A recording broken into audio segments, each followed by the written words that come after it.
This week's 1044 is brought to you by Chevron Delos 600 ADF Ultra Low Ash Diesel Engine Oil. It's time to kick some ash. With fuel prices hitting an all-time high earlier this month, what should fleets expect with the freight market?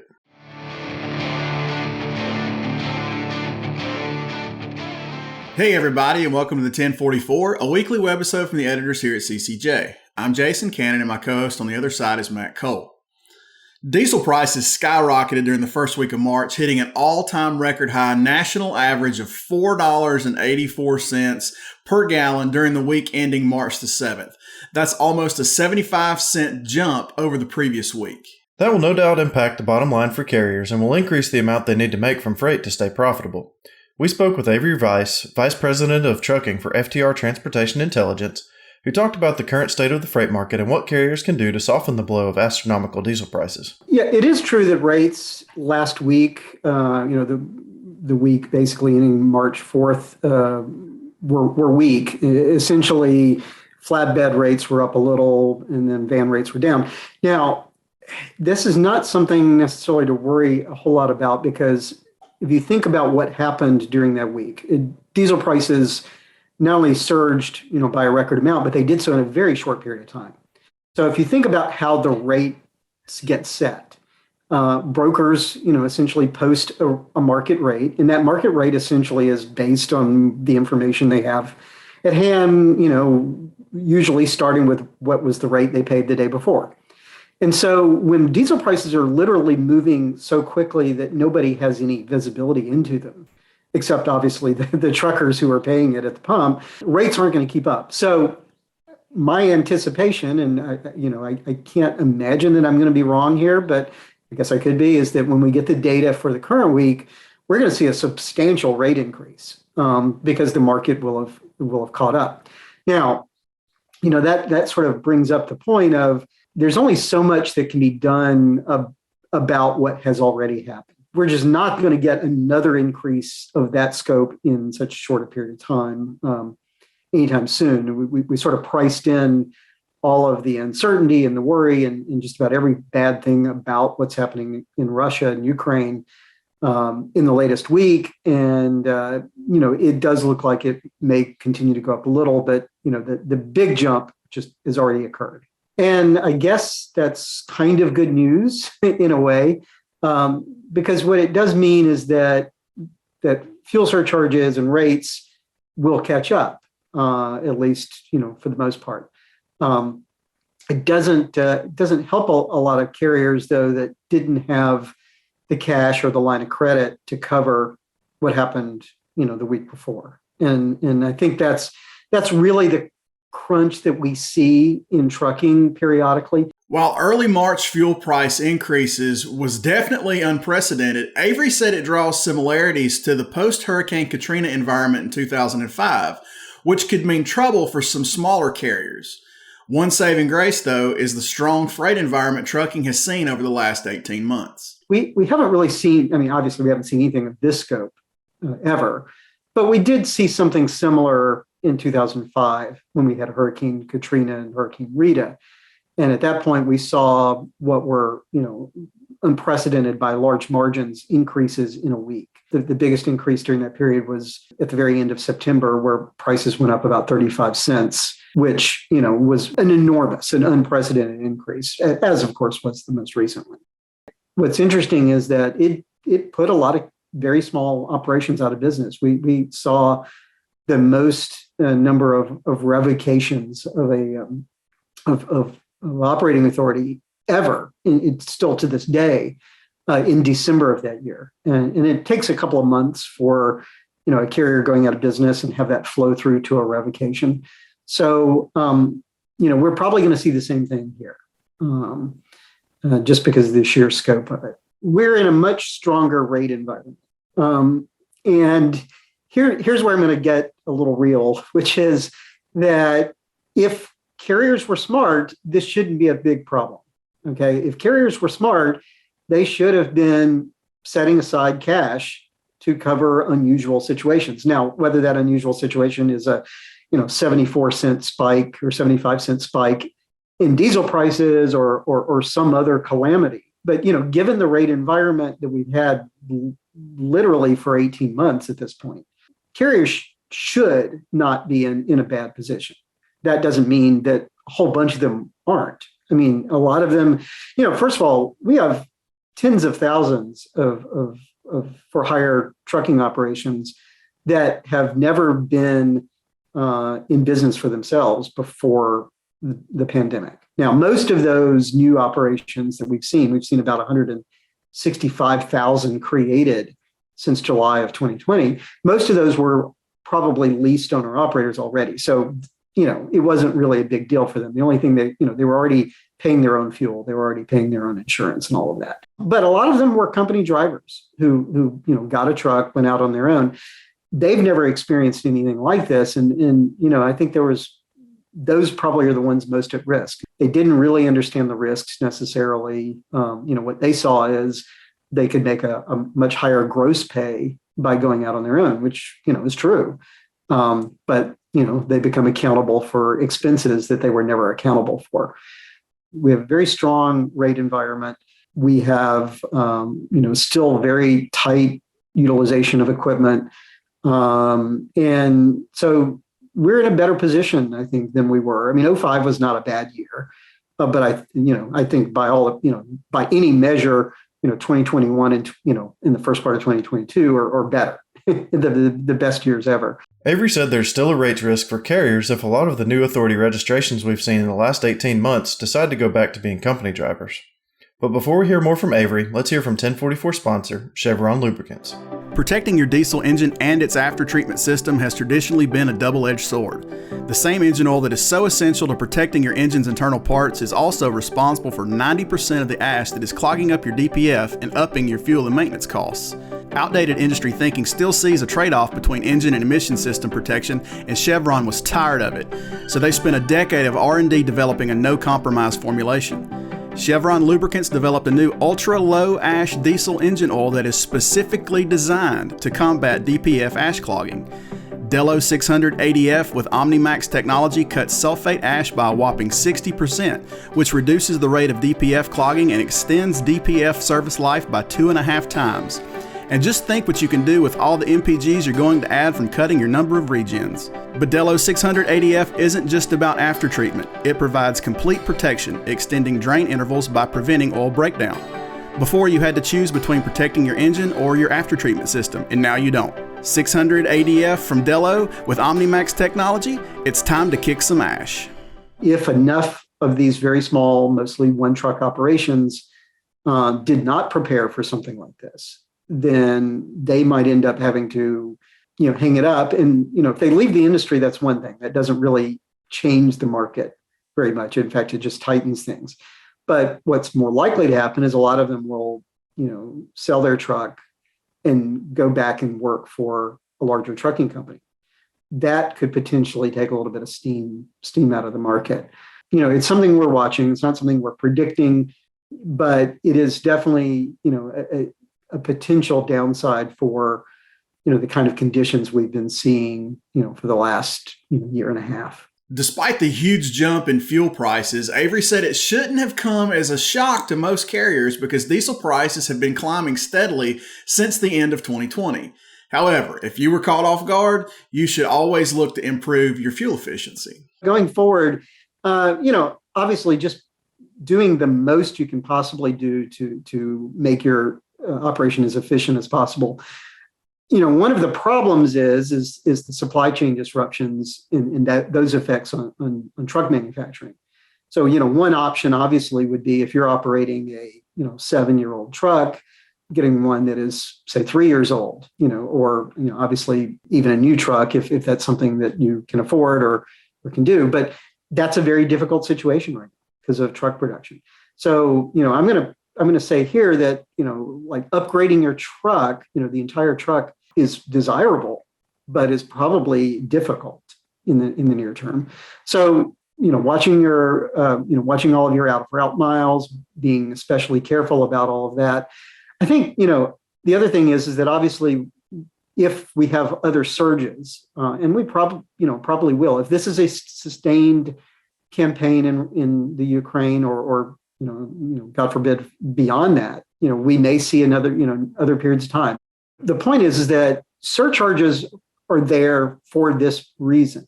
But, the big issue with surcharges is that they lag. They do not get paid typically at the same time as the freight is hauled and the fuel is paid.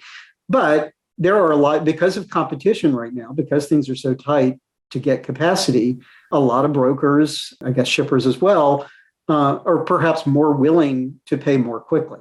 And I think if I'm a small carrier, I think one thing that I'm really going to look for is, are there programs out there that will pay me my fuel as soon as I basically get paid for my freight? Or can I have a fuel card that is linked directly to my payment? The biggest risk here, I think, is to get caught in another one of these where you run out of cash. And I think that is the biggest issue of all. Start saving money if you can. I mean, I know with higher diesel prices, but again, the issue with diesel is less about the level and much more about the rate of change. If diesel prices stay, at close to $5, that's not good.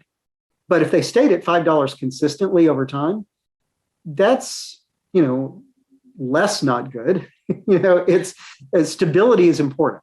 And if you do get that stability, and you can save some money, because we will have, there will come a time, and it may not be during this crisis, but there will certainly come a time, during the lifetime of your operation that we will have something like this again. And if you have the cash to cover the float between your payment of the fuel and your, essential reimbursement of that, either through the rates, for the following week, if you're in the spot market, or through surcharges, then you'll be okay. So, those who got caught by this one and have survived, need to take heed. That's probably the number one thing they can do is save money or establish lines of credit, do something so that if we have this type of shock, that they can weather that until things stabilize. While fuel surcharges are easy to calculate for the spot market freight, calculating fuel into contract rates is a little bit more complicated. Avery said carriers should be more careful about renegotiating contracts right now because of the uncertainty in the market. Contract rate negotiation is just kind of, the whole fuel thing has just made that even more complicated right now. I mean, it was already really difficult for shippers because we have not seen any decline substantially in spot rates. Yes, we've seen, like refrigerated spot rates, for example, have come down steadily this year, but they're coming down from what was a record level. And of course, that's going to reverse, in the near term at least. But so this is very unusual. We typically see this dynamic where the spot market gets really tight, shippers and carriers renegotiate contracts, spot rates come down, more freight moves to the freight networks, and then you basically you move the spot rate into the contract rate, which then keeps going up. But see, in this case, we haven't seen any drop in the spot rate of any significance. And, so rates are still going up incrementally. I think what this means is that contract rates, putting aside any negative impact of what's going on in Russia to freight, let's just assume there is none, then, I think we're just going to continue to see incrementally stronger contract rates through the year. I mean, our forecast had already been that we weren't going to peak in absolute levels in contract rates probably until the third quarter. This could, push that even further. I will say, though, that the impact of fuel, gasoline prices on the consumer on top of what's already high prices does bear some risk here that carriers are going to want to watch. And there is a concern here that if you're not careful and you reopen the negotiations for contracts and things get soft quickly, you may be in a worse position than you are now. So it's something I think I would approach very carefully if I'm a carrier, because, by and large, surcharges are kind of standard. And you can look at how quickly they're paid, but more or less the calculation is going to be the same. Which is really why I think, by and large, people need to look at fuel efficiency as their way out of this as much as possible, because surcharges are going to go up, and if you can save money on fuel, you're going to do that much better. There have been periods of time when we've had these crises where carriers have done well because surcharges went up with the price of fuel, but they were able to save money on fuel and actually be more profitable. It's hard to imagine that with $5 plus diesel, but anything's possible, I suppose. As Avery mentioned, carriers are going to want to keep consumer spending in mind going forward. The economy was infused with COVID stimulus payments over the last couple of years, which has boosted spending and in turn increased freight volumes. But with higher prices at the pump and on the shelves, it's important to watch how much spending habits change. The bigger risks come from two things. I think the number one risk is the impact of rising gasoline prices, and just on top of already very high prices on consumer spending, whether consumers will continue to spend money.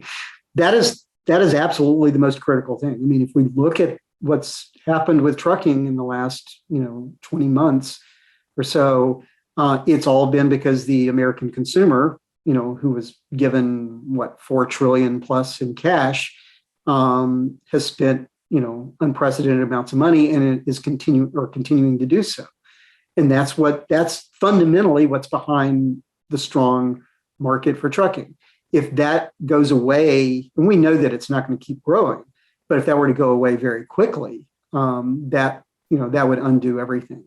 So that's probably the biggest risk. Secondary risk would be, Ukraine and Russia are suppliers of some fairly important industrial minerals and industrial supplies. And obviously there's crude, as well. I mean, crude is still the number one issue. And yes, it is not a big issue for us, directly. I mean, we get a tiny percent of our crude from Russia, which is, one reason, and President Biden was very upfront about this, is we can do this because we're not dependent on Russian oil. We can cut off Russian oil, but it does starve them of cash to some amount.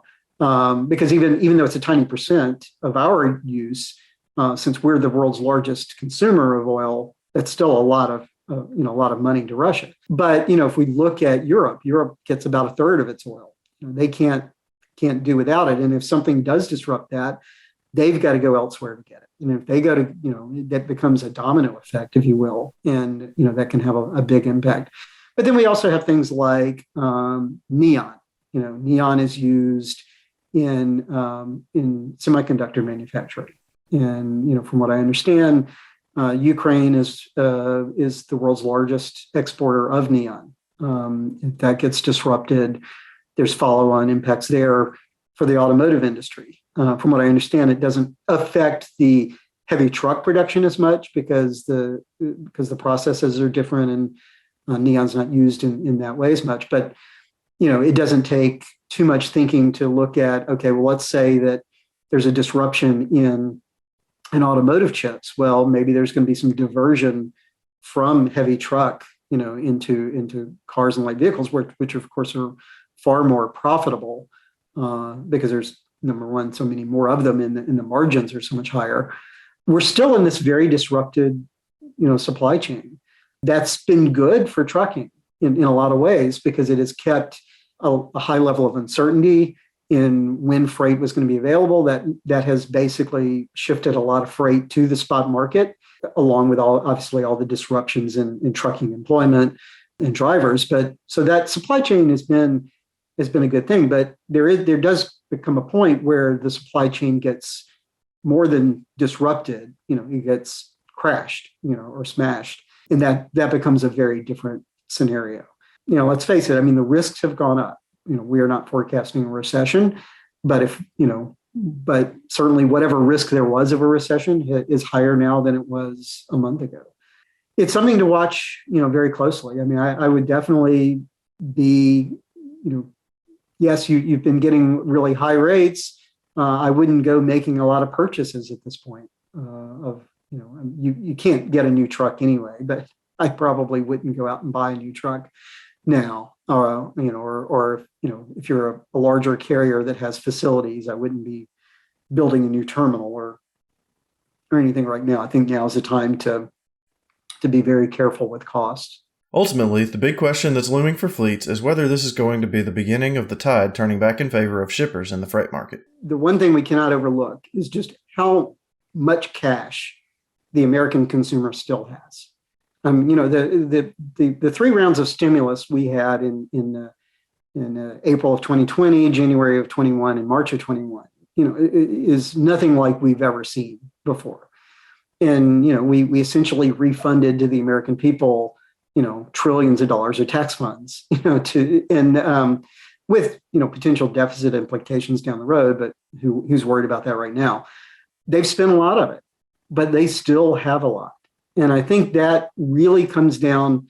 That's the fundamental question on the demand side.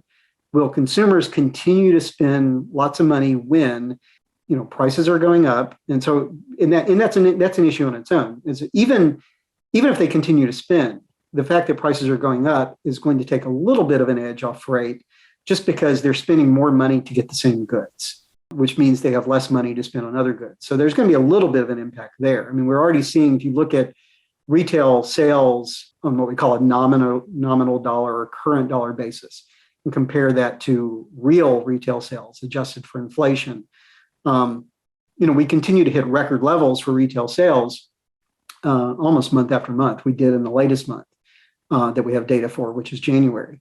But we aren't seeing that in real retail sales. The record in real retail sales was in April of last year. And we're still high, but we're not growing. So that's an issue. And it's not just prices. I would say there's a lot of psychological element to that. The biggest one probably is the stock market.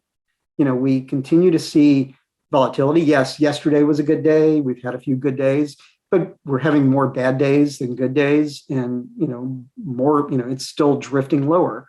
We're in correction territory, or from day to day, we may or may not be in correction territory.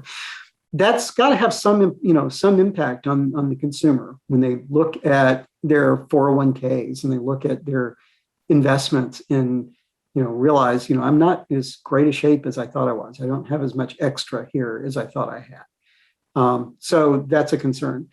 The other concern, again, this is, it's still speculative, and it has a lot to do really with what impact the last week or few weeks has had on the new carriers that we've seen, is if we start seeing a lot of that capacity that's now operating in the spot market flow back to carriers, not even necessarily just because of rates, but maybe just to get a more stable environment with reimbursement for fuel or whatever, that could loosen things up as well. Either one of those in isolation is probably going to have minimal impact, in the next couple of quarters.